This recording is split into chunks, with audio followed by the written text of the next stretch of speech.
Hi, Hey, Pilou. How are you? is it buongiorno? Buongiorno. Buongiorno.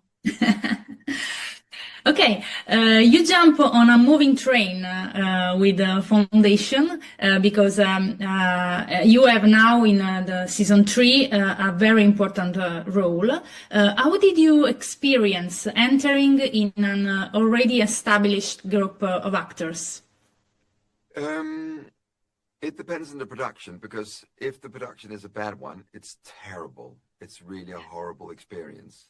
But like on Game of Thrones, it was so established, it was so wonderful, and people were so friendly, and they had created their characters, so they had a lot of I don't know what this is called in English, but they had a lot of goodwill towards newcomers.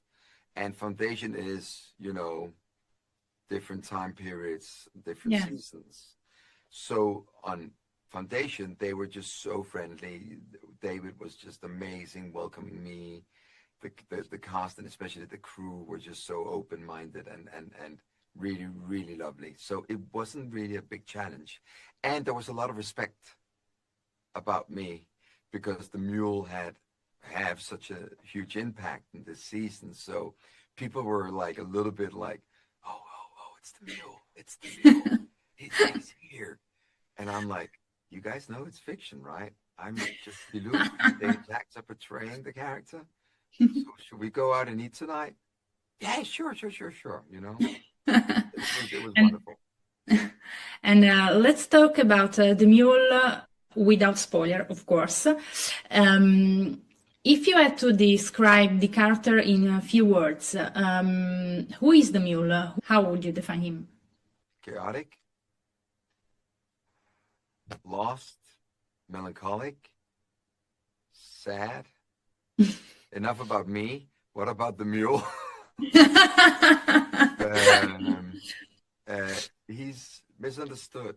He's misunderstood. He's trying to do his best, but under the given circumstances, he's not allowed to.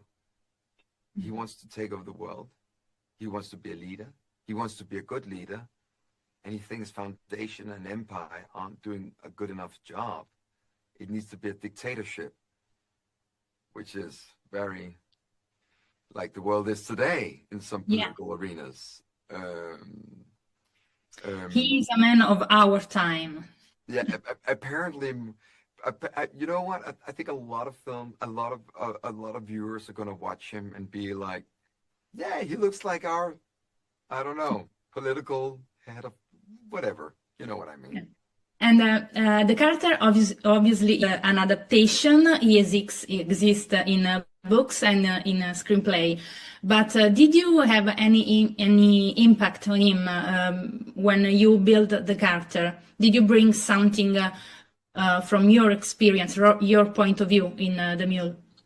I think it's very important that when you get a job offer, that you try to visualize and fulfill your assignment as how it was written with the writers and the showrunner. You can always add a little bit of elements to the character, but if you always change the character so it fits you, you always end up portraying the same character. The Mule was very much there. This is very much the vision of David Goya and how he wanted it portrayed. Of course, it is a different adaptation from the books, but that is what is called creative freedom. Yes. So I really wanted to elaborate on what David wanted for the character. Of course, I brought in bits and pieces. I had an idea for the first scene, the one with the finger. That was my idea, which I thought would be fun because one thing is the spaceships around him. Another thing is what he is capable of to do, what he's capable of doing to other human beings. And I thought that was very important to illustrate in the first scene. Okay, thank you. Our time is over, but congratulations for this season and thank you very much. Have a nice Thank day. you. Bye.